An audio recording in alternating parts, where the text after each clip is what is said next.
guys, Josh Sexton here, again, associate broker with listingsoftampa.com at Piney Woods Realty, giving you another quick video, 3 quick tips on financing and what we need to consider to make sure that we can get you financed for a home if you're looking into it. Whether you're a first-time home buyer, you haven't bought a house in a while, and you need a kind of reminder on the process.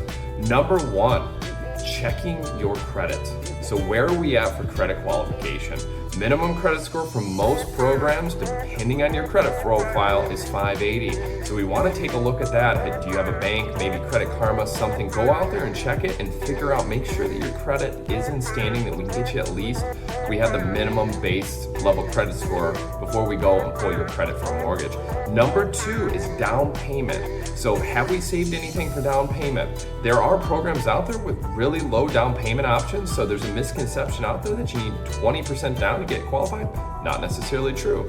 Number 3 is home buyer assistance programs. There's down payment assistance, closing cost assistance out there, whether it's Hillsborough County, Pinellas County, but things to check into and ask a great mortgage lender. They may be able to help. So Josh Sexton again here with 3 quick tips on getting you qualified for a mortgage.